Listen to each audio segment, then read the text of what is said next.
Hello there and welcome back to another gluten-free, lactose-free and yeast-free baking video. How are we doing today? Today I'm going to be making some Funfetti biscotti from the cookbook, the Unicorn Cookbook by Alex Carey. But of course it's going to be gluten-free, lactose-free and yeast-free. You will be needing the following equipment: some scales, some measuring spoons and a chopping board, some baking paper, a spatula, some spray oil, a knife, 2 large mixing bowls, a saucepan, a cooling rack, a baking tray or cookie sheet, whatever you have access to, and a wooden spoon or an electric hand whisk. You will also be needing the following ingredients: 305 grams of gluten-free plain flour plus extra for rolling, 125 grams of caster sugar, 1/4 teaspoon of gluten-free baking powder, 2 medium-sized eggs beaten, and 50 grams of dairy-free white chocolate chopped into small squares. And for your decoration you will be needing 100 grams of dairy-free white chocolate and 50 grams of sprinkles. So, let's go! First things first, measure out and prepare all of your ingredients so that they're completely ready for you to use, and then preheat your oven to 160 degrees C on a conventional oven, 140 degrees C on a fan oven, or gas mark 3. So now it is time to prepare our baking tray or cookie sheet. So for this you will be needing your baking tray or cookie sheet, your spray oil and your baking paper. And if you're using a baking tray, you will be needing scissors and a pen or pencil as well. So now I'm just going to give my cookie sheet, as I've chosen to use, a quick spray with some spray oil. Get out my baking paper. Measure that to the size of my cookie sheet. Tear it off. Placing the non-using baking paper back in its box. Placing the baking paper I'm going to use on top of my cookie sheet. There we go. And that's why I love the spray oil, because it keeps the baking paper down while I'm finishing doing everything else. So now that this is all done, place this off to the side until we're ready to bake. So now that we've done all that nasty prep work, it is now time to actually begin making our biscotti biscuits. So we are going to begin by placing all of our measured flour into our large mixing bowl. Scraping down the sides as per normal. I say every video, I'm not going to repeat myself again, even though I just have. Followed by our caster sugar and our baking powder. So now, just using my spatula, I'm going to mix these together until they are well combined.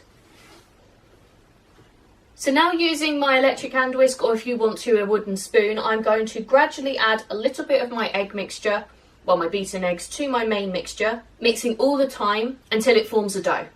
So, little bit. There you go, that should do it.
Okay, so that's getting really close. So I'm now just going to wipe down the sides of my flour bowl so I don't lose anything.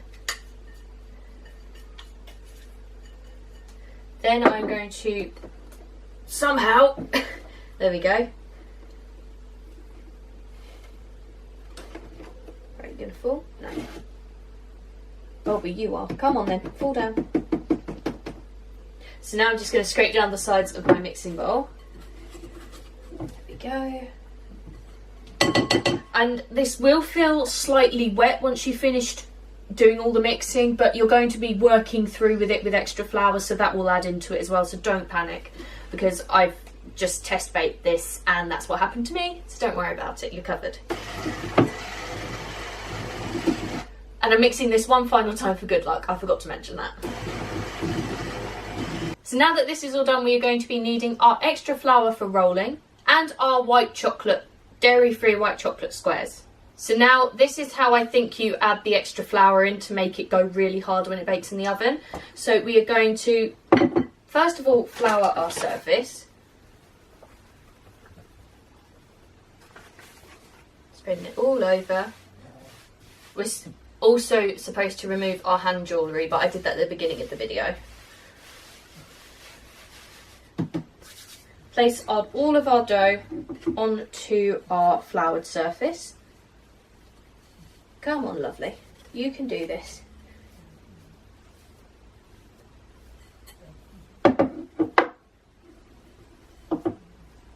Okay. So now I'm just going to flatten this out slightly. There we go. Add a couple of the squares of my chocolate into the middle, pressing down again. Then I'm going to kind of use the same technique as I do for my pizza dough. So I'm going to reach over, fold it back, press down, turn, push in with my palm away from me, over, twist, flatten, and repeat that, adding more chocolate chips each time. So they're probably well incorporated now. So add some more chocolate chips. I'm doing about a handful at a time. And just repeat this until they're all well incorporated into your dough.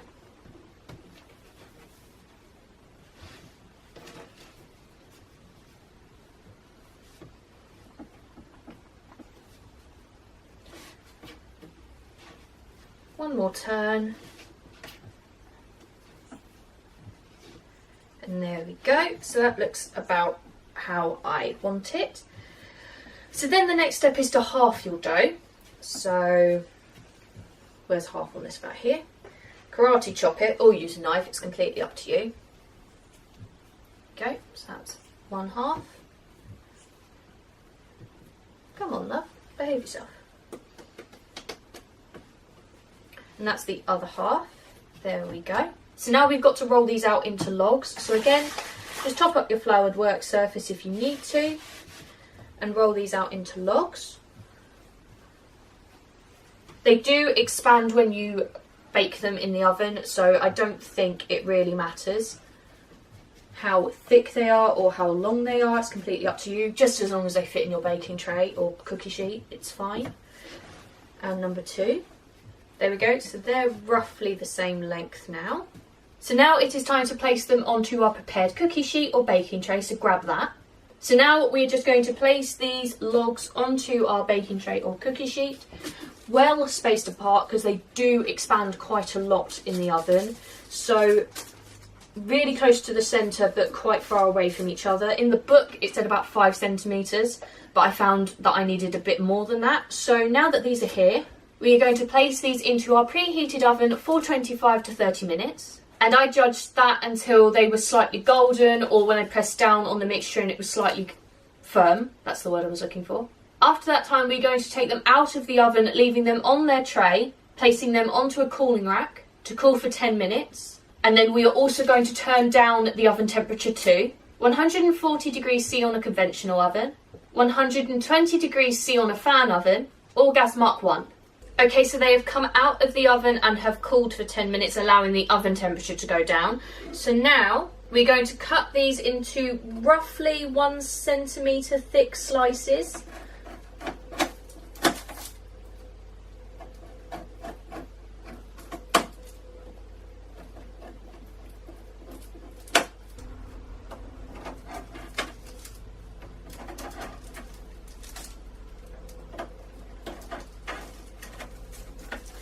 So now that these are all cut, I'm just going to arrange them slightly differently so that there's space in between them.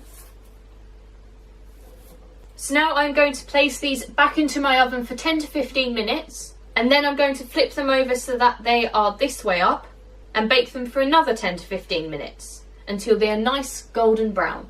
Then I'm going to transfer these cookies onto a cooling rack to cool completely. Okay, so now that my biscotti are out of the oven and are cooling, I actually left them in for an extra 5 minutes. It is now time to begin actually melting down my white chocolate for the decoration. So to get the chocolate melting, I have placed some water into this saucepan so that it will simmer slightly, but it won't be touching the bowl because that's not going to do it any good. I don't know why, but that's just a known rule. So now I'm going to break these chocolate bits into my mixing bowl. And I'm going to then stir with my spatula, blimey, you're getting loud, until it is all melted. So this is all lovely and melted now, so I'm actually just going to lift this up and over, turn my hob off, and leave that to its own thing. So now I'm going to grab my cooled biscotti biscuits and my sprinkles. So now all we have to do to decorate is to simply place in our biscotti into the white chocolate. It's whatever side you want to do. You can either do it so this side is covered, or the top's covered. I personally like the top to be covered. So dip that in, and then I actually like to sprinkle it over the sprinkles, because any that drop off can then go back into the bowl, so you don't lose any to the floor, to rubbish or whatever. So you just repeat this until they're all done. And I will see you after that while I do all this.